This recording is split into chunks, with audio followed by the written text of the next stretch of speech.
Hey everybody, welcome back to another episode of All Things Dog Podcast with FlatTop K9.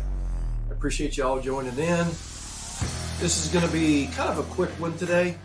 I just want to kind of go over some things. There's a couple serious topics that I want to talk about, and then we're going to do a couple Q&As, and then that'll be pretty much it for today. Before I get started with the topic for the day, I want to mention where you can find the podcast. It is on Apple, Spotify, Audible, Amazon Music, and Podbean. And the video version is on YouTube, FlatTop K9. Okay. As always, if you've tuned in or if you know me, you know that I'm a big advocate for New Vet Labs products for dogs, even for cats. They have shampoos, they have a whole line of things, but let me reach over here and grab it.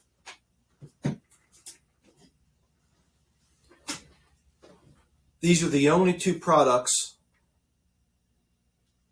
that I recommend for my dogs.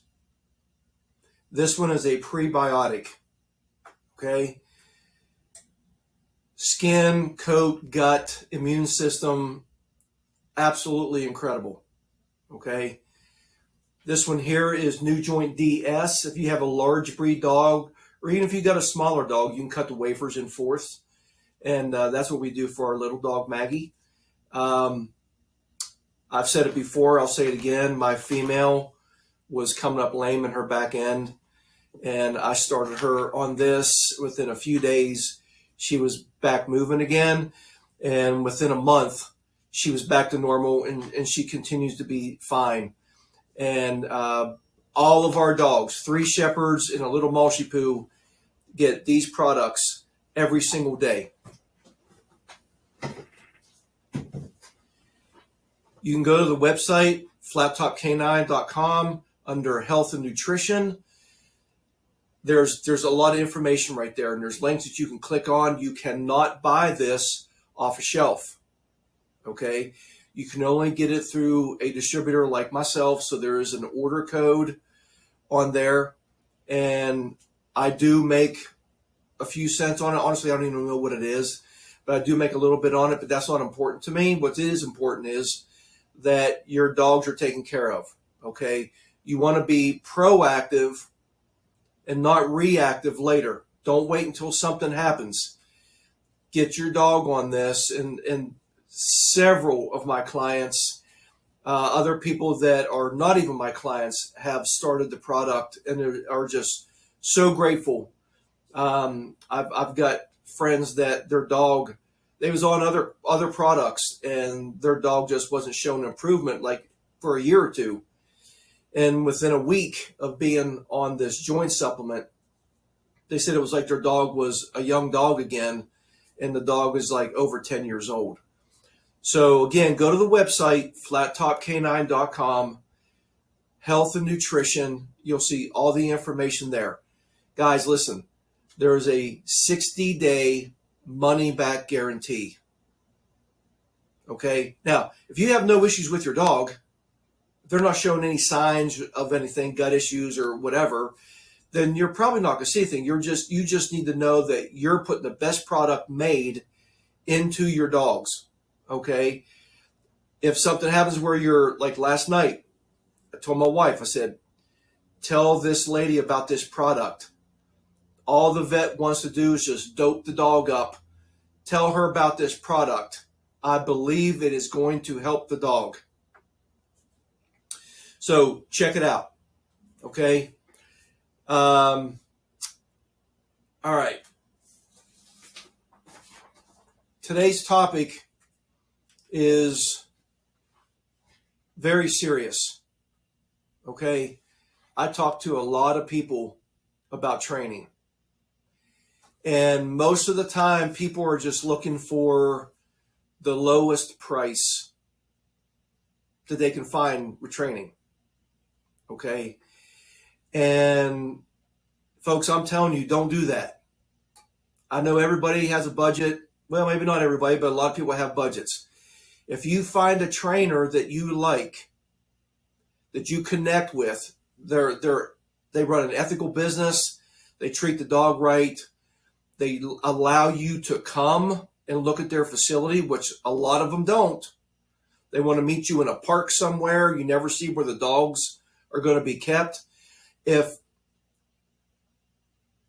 you run into that, you need to move on. I am an open book here at FlatTop K9. You can come see my facility at any time. When I say any time, just send me a text because I could be out working a dog. So I just need to make sure I'm here because everything is secure. Everything is gated. So I just need to make sure that I'm here. I don't want anybody jumping my fence, okay? But I'm an open book. All right, I'll answer any questions, any question you may have. I will talk on the phone with people, sometimes too long. I want people to feel comfortable. A lot of times, trainers will spend 5 minutes on the phone with you. They'll give you the cost, our availability, and how soon can we sign you up, okay? Don't go with somebody like that. Even if you don't use me, if you're in the area, don't go with somebody like that. You need to feel comfortable because when that dog leaves your hands, you need to feel comfortable with who's going to be handling your dog for a month. Okay? Now, that's going to be kind of a segue into the topic today. Abusive trainers. Okay, I'm first going to talk about an email that went viral last year. And I still talk about this a lot because it's very, very disturbing. So I will be giving you graphic details on this. But guys, it's real. It's out there. Okay. Somebody has sent this video to me about a trainer in Texas that was training I forget the age, but it was a very young Malinois. And there was a group of people in this facility, and the trainer didn't know that one of the adults in the class was videoing the training session. Very young dog. You could tell that the dog did not know the commands or really understand what was being asked of him. Okay. So this trainer picks this dog up by the collar. He has a leash on as well. Picks the dog up, throws it over his right shoulder like it's a sack of potatoes, and slams the dog full force to the floor.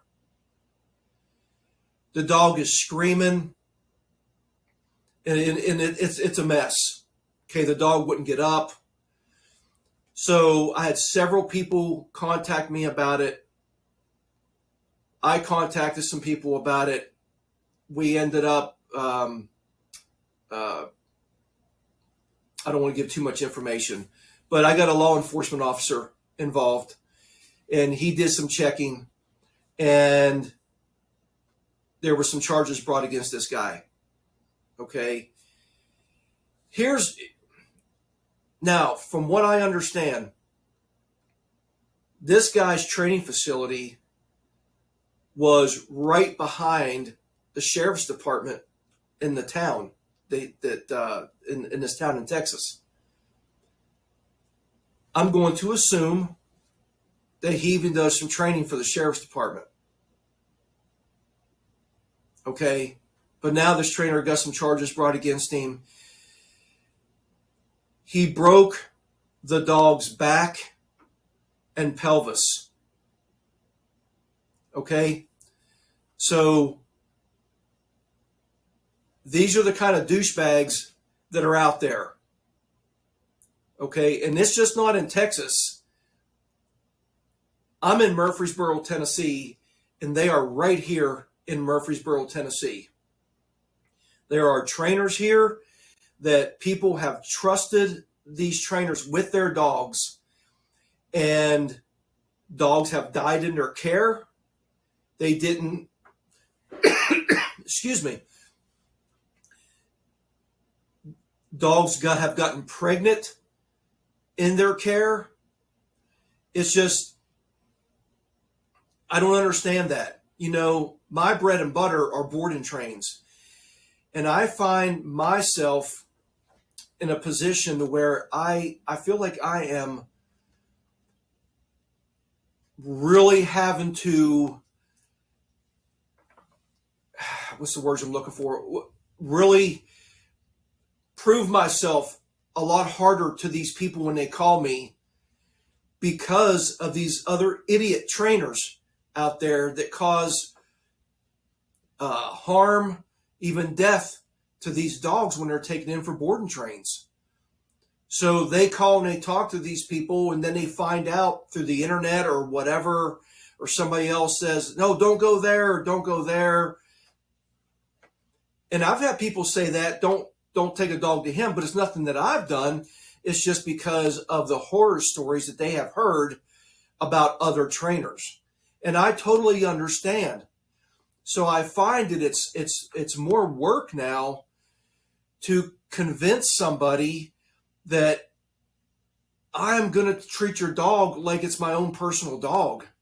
They're going to become part of my family, you know, and I just find that it's harder, you know. So these trainers that are doing this, they need to be put out of business, and they don't need to touch another dog. Okay.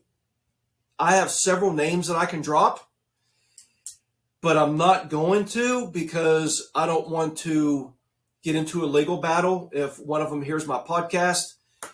But do your due diligence, and you'll find out these stories for yourself, and then you'll know where not to go. So again, I am in Murfreesboro, Tennessee, and there are several trainers in my area that have no business touching dogs. Okay? Do your homework. If you find a trainer that you connect with, let's just say it's me, and you can't afford a boarding train right now, we'll do a deposit. If you can afford a deposit, then we will book you several months out until you have the money. Do not compromise on training because of money. Save the money up and get the trainer that you trust, the trainer that you feel comfortable with. Because if you don't, I've said this before on other podcasts, if you don't, your dog is going to be the one to pay for it. Don't do that. Now, that is one that I had gotten really a lot of emails about. But this is one that I've had hands-on with.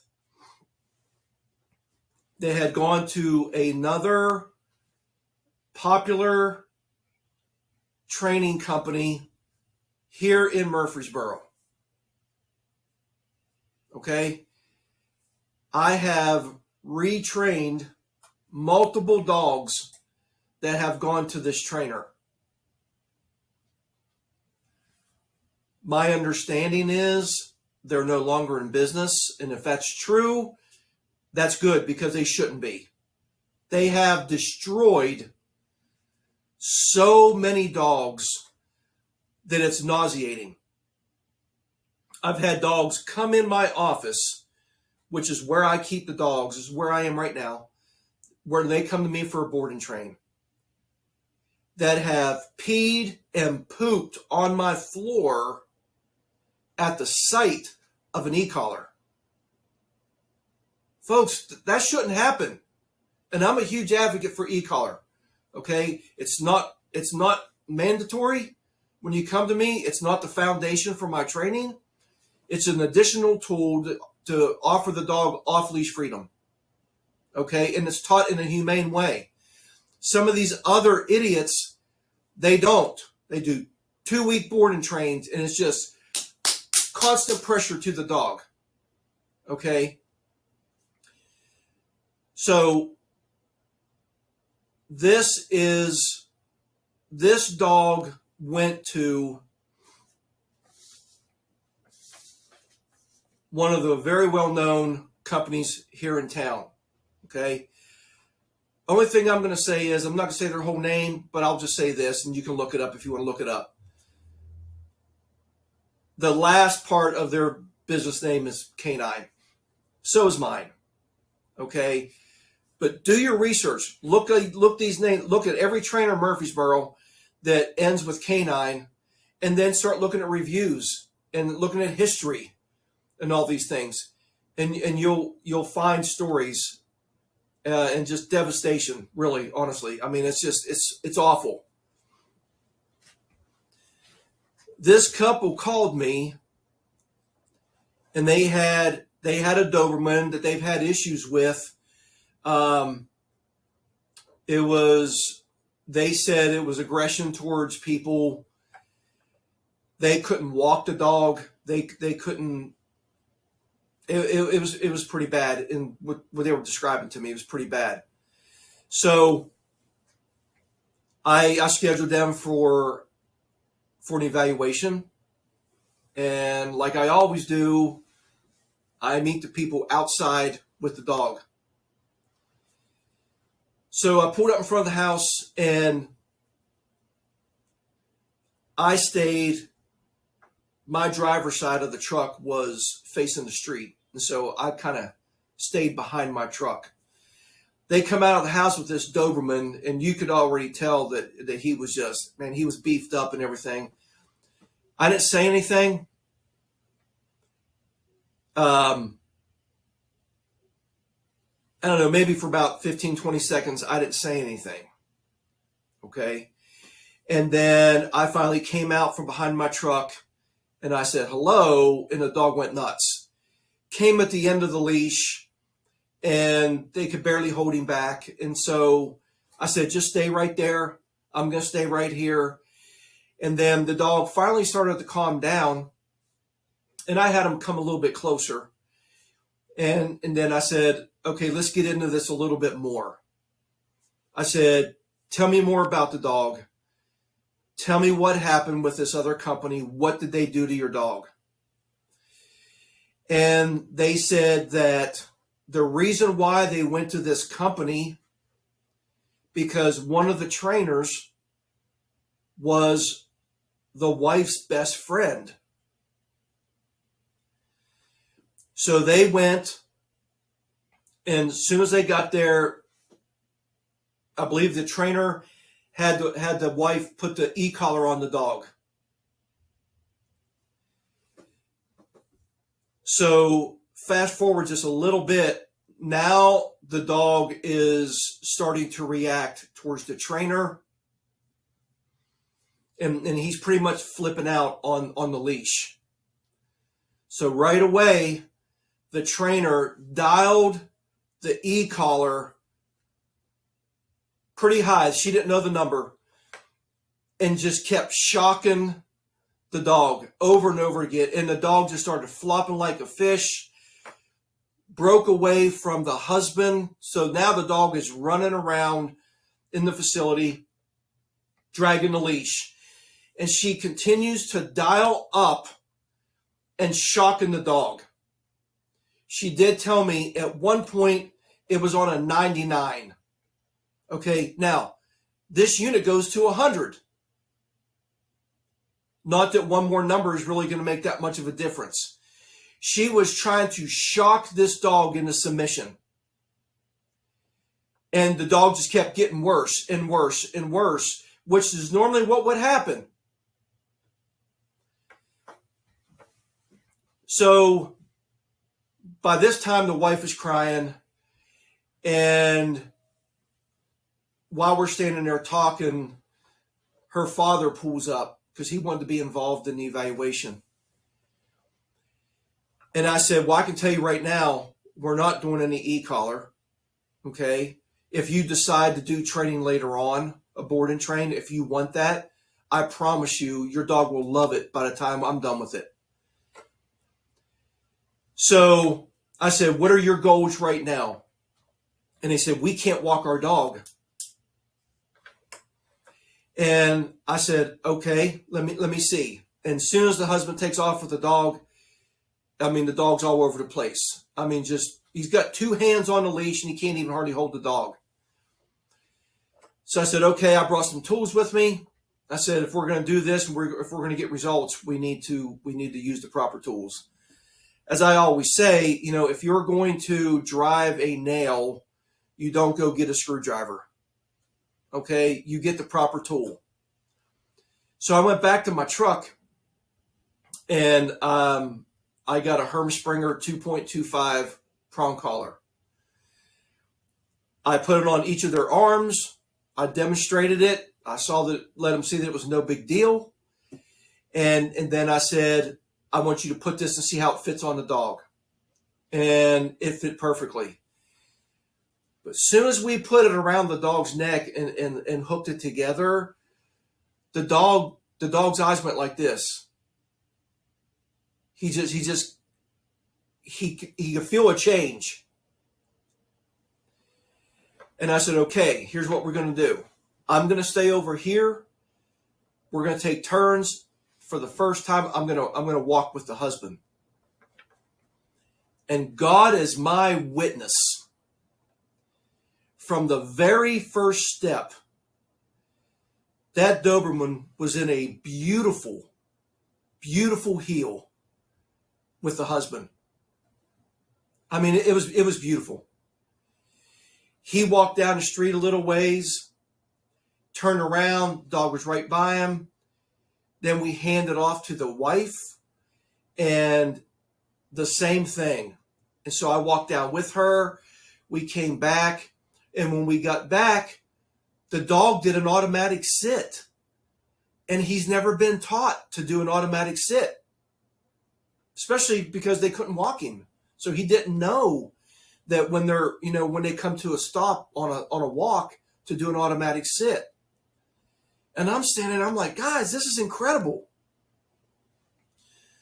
So now, again, the wife is crying, and now the dad's walking the dog. And I said, can we go inside now?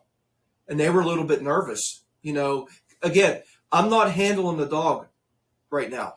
Okay. So let's recap this, at least this part of it. The dog really wanted to get to me when they came outside. Okay. Now he has gotten used to me, just me being in his presence.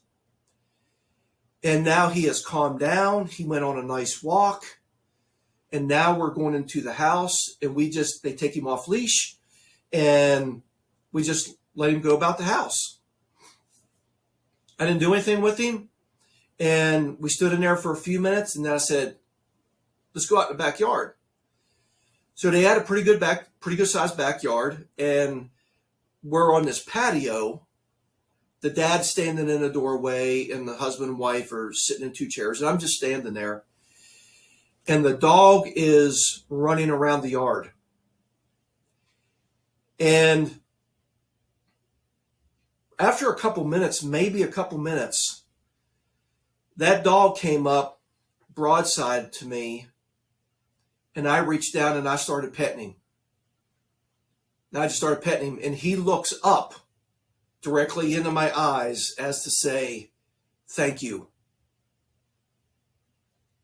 And I look over, and the wife is crying. And I said, why are you crying? She said, nobody has been able to pet this dog, especially after it went to the trainer.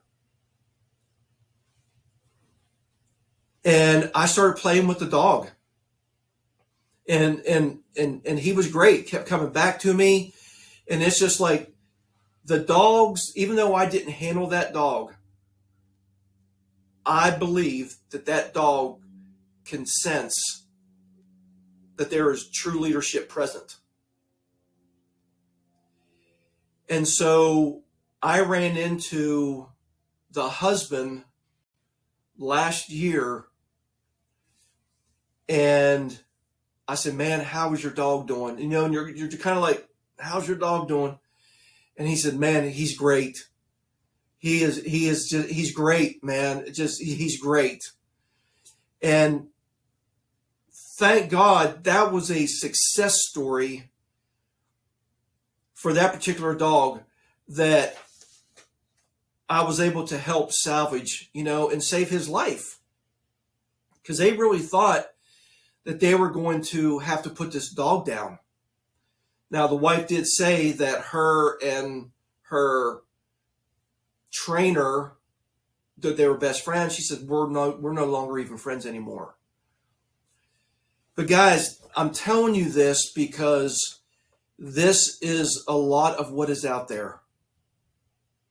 Okay, there are trainers popping up everywhere, and then when you ask them certain questions, they don't have answers. And if somebody contacts me and they got a dog, if I'm not comfortable with them, I may try to, like, you know, come up with some solutions. Say, hey, I'm willing to try this, you know, but ultimately, you know, I'm not really interested in taking your dog.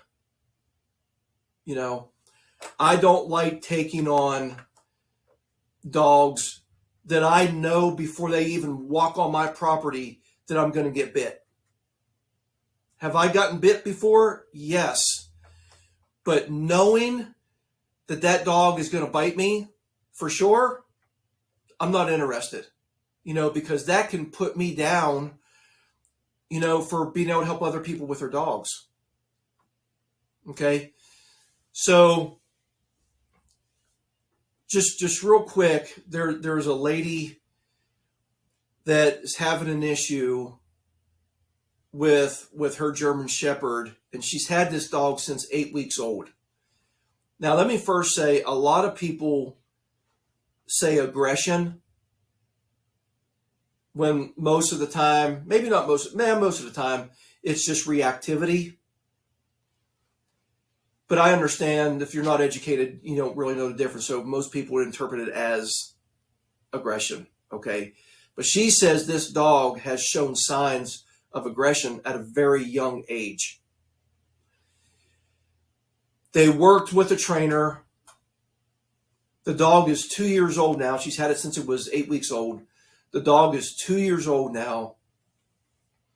And the behaviors have gotten worse and worse and worse. So she hired a trainer. She spent $8,000 on training. And the dog got no better. They've recently, within the last month, they've moved to Russia. And the behaviors have gotten even worse. And now the dog she has an 8-year-old and a 10-year-old, I believe. I may be wrong on one of those. And the dog is now going after the children. She says she doesn't have any money to get training. She's tapped out. She doesn't know what to do. Now, first let me say this. That trainer should have known from the beginning if they could have helped that dog or not. Just like I mentioned about me. If I know I'm going to get bit, I won't take the dog. That trainer should not have taken that dog. The trainer took $8,000 of their money, and then in the end, throw the hands up, I can't help you. So if he couldn't help the dog, there's no way he could help the owner. That's the biggest challenge that we have really with as being a trainer is teaching the owners, because they're so used to doing all the wrong things and and all the bad habits that they've created in the home, it's hard to get them over that. But if you truly have an aggressive dog, now the dog's biting children, if you couldn't help the dog, how the owner, there's no way she has the knowledge to stop it. There's no way she's going to fix it. So I'm not going to water it down. And so I sent her a message and I told her, the trainer let you down. Okay. He didn't help the dog and he definitely let you down. I said, but I'll tell you this. We always look at the genetics of the dog. If you have a dog that, and the dog is not registered, I believe, I think it comes from a backyard breeder. So it's probably pure, it's poorly bred. And so there's no telling about the genetics of this dog. If they were really seeing signs of aggression at a very young age, now the dog is 2 years old, and she said the dog's going after strangers and everything, I'm sure that there's a genetic component to this. Okay. So I told her, I said, he let you down. You do not have the knowledge, nor do you have the money now to get help. So I'm sure you are a great mother. But as you mentioned, your children's safety is priority. And that's exactly the way it should be. So you don't have money to get help. The dog is now going after your children. And the move could have something to do with it. It's going to take the dog a while to settle in. But there's been a pattern here for a while. And I said, you have two choices. You can't rehome the dog, because you're putting that liability on somebody else. So you have two choices. One is keep the kids away from the dog. Do not allow them to invade the dog's space. You can't allow the dog to go up and invade their space. You're going to have to keep them totally separated. Your other option is to put the dog down. The husband has already told her, we need to get rid of the dog. And I said, but you can't put that dog, unless you put that dog in a home that doesn't have kids, and you got a very strong handler that can handle these issues. The dog doesn't need to go into another home. Okay? People might not like to hear me say that, but I told her, I said, when it comes to children, I don't care. As long as we know that the kids are not doing something to cause these problems with the dog. And I believe the woman when she says we've had zero issues with the children up until now. So I told her, I said, I'm sorry I don't have more of an uplifting answer for you, but I wish you all the best. And she took it very, very well. And she says, I have tried everything. I've pretty much exhausted everything. And she said, thank you for your kind words. Guys, that's tough, right? That's tough. But again, I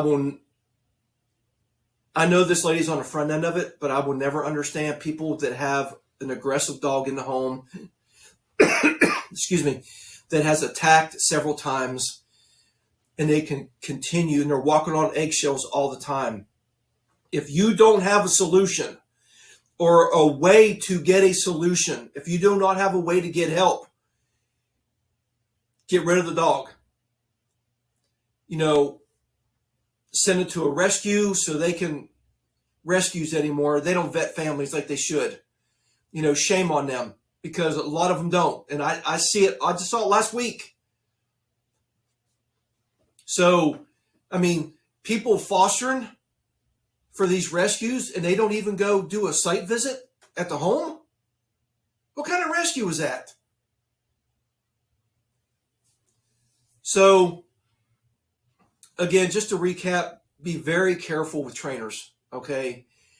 I run an ethical business. Okay. These dogs I don't run a line to people to try to get you to come and let me train your dog. You're either going to take what I say, you're going to come here and meet me in person. After we talk for a while on the phone, you're going to see my place. You might meet my family while you're here. I'll show you. You see everything. Plus, I give you weekly videos. You can call me anytime, not 6 o'clock in the morning like one client did. But, I'm constantly in touch with people. But again, when a trainer says, no, you can't come to my facility, meet me in a park, you need to move on. If we're going to do a 2-week board and train for, $2,500, you need to move on. Because I promise you, sure as I'm sitting here doing this podcast, your dog is going to pay for it. I saw a dog yesterday. They went, look this up. I'm not going to give a name, but look it up. They are the nation's largest franchise when it comes to dog training. Won't be hard to find. Look it up. They told me what they spent, and of course I already knew it. And I'm looking at the dog, and the owner's constantly walking around with a e-collar remote in their hand. I said, take that collar off the dog and put that remote down. I want to try something. As soon as they took it off the dog started acting up. I said, now, I want you to show me that you have your dog under verbal control. And I had to explain it to him. I said, I want to see the dog comply to the verbal commands. Sit, down, stay. Show me that your dog is under verbal control. And they couldn't do it. They couldn't do it. And they paid close to $3,000. And they're walking around with a remote in their hand. Folks, I'm telling you something. You bring your dog to me, that's not going to happen. All right, I'm going to do a couple questions here real quick, and then we're going to wrap this thing up. I think I went on a little bit. I think we're at 37 minutes, so we're still going pretty good. Okay, so this is pretty long. So an 8-week, I probably won't read it all once we get the gist of it.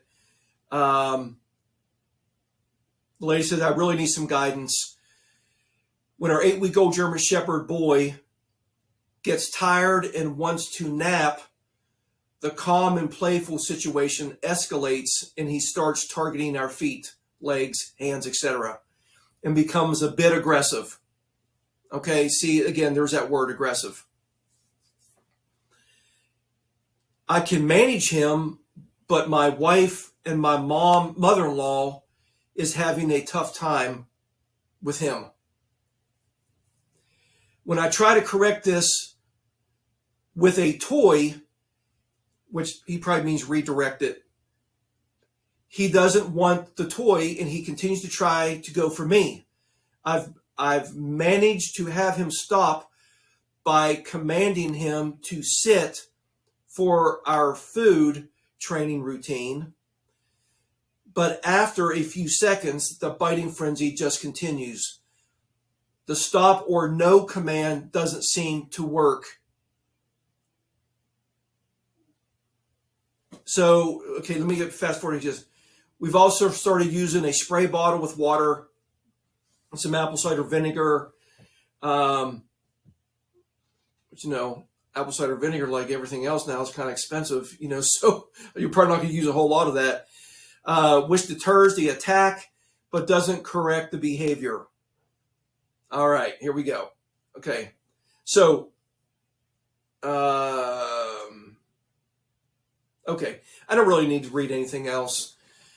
So this family, like a lot of families, they don't do the research. It doesn't say it in here, and I'm not going to ask them, like, is this your first dog? I'm not gonna come down on them. But a lot of this is normal for the puppy. Show me a puppy that doesn't nip, that doesn't go for your hand. All these things. Or when you're walking, they might go for your pants or something like that. I've not seen one. How you deal with this is what is important. Now, you'll find trainers, even famous trainers, will say, don't punish a puppy. And I'm going to say, no. This dog has been corrected the time it came out of its mom's belly. Mom has been correcting, actually the proper word is punishment. Mom has been punishing this dog.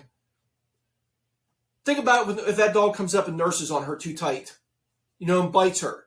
Man, she'll reach up and wrap her mouth around that dog's neck. And that dog will squeal. That's how mom teaches these pups. So that's what I tell clients. That's what I tell people. When you got a young dog like this, when they do stuff like this, I reach down and I grab the scruff of their neck and I pinch and I twist until I hear an audible squeal come out of that dog. If that dog don't get it on the first time, the next time I'm going to do it harder until that dog gets it. That's what mom would do. Okay, that young of an age, I'm not going to put a prong collar on the dog or an e-collar on the dog. Some idiots might. But no, I'm going to teach the dog like mom would teach the dog. Now, a lot of people want to do redirection. And what he said, I've tried pretty much redirecting the dog, but it doesn't work. Okay, it doesn't work, right?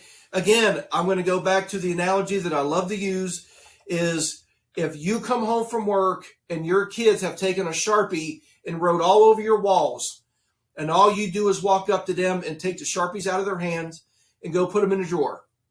You don't say anything to them. You don't punish them. You don't do anything. All you did was take the Sharpies away. Did you tell the kids or teach the kids that writing on the walls is unacceptable? No, you didn't. And probably when you come home tomorrow, they're probably going to have the rest of the walls written on.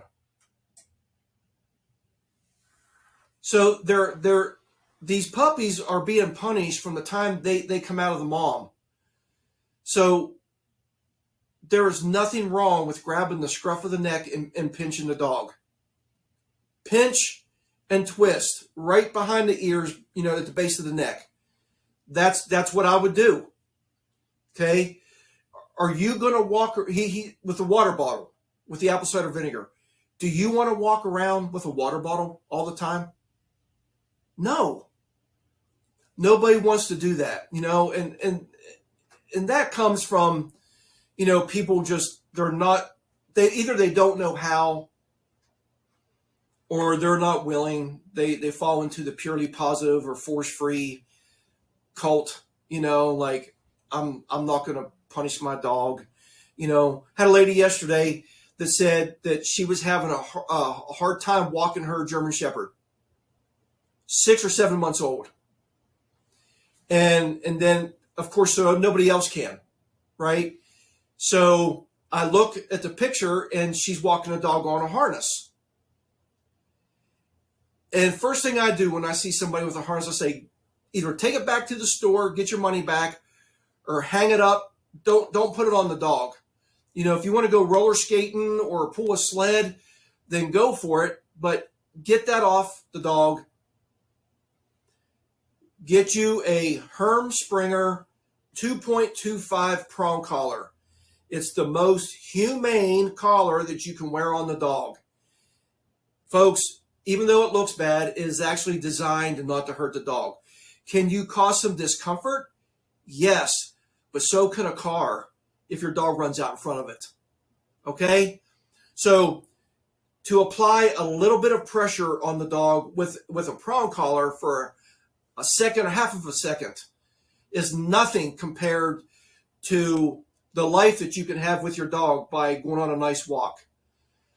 So her reply back to me was, we're going to continue to use the harness, and we are trying the positive approach to training.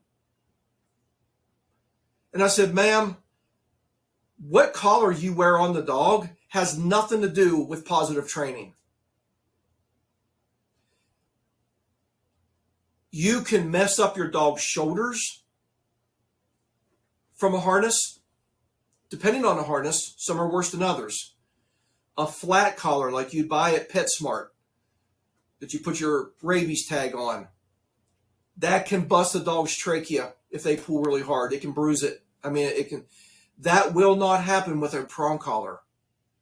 Yes, I know it looks bad, but it is, my wall is lined with them. My dogs, when they go out, they have a prong collar on them. Because think about it. You can change your dog's life and your life within a matter of minutes by putting the proper tools on the dog. So it all comes down to having the proper tools and really being worried about or being willing to use them. All right, let me look at one other one here.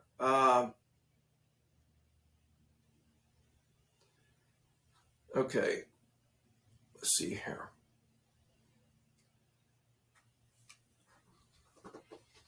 All right, this is a Doberman mix.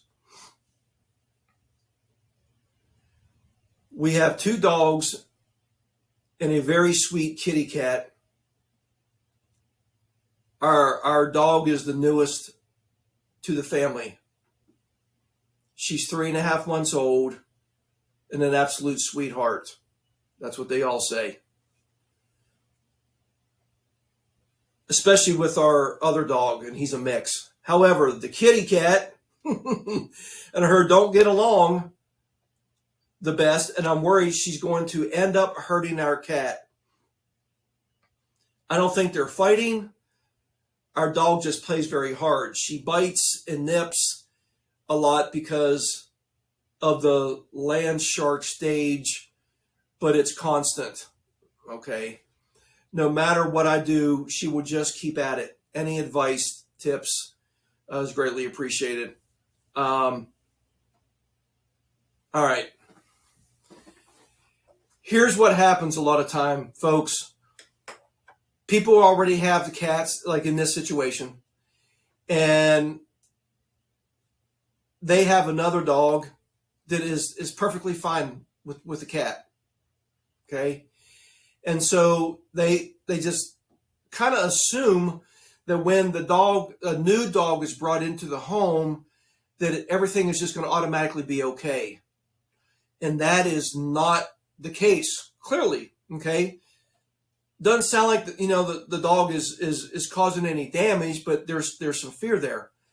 So what happens a lot of times is owners just kind of sit back and they just kind of look and they start yelling words at the dog, and it kind of goes back to the other story that I was just talking about.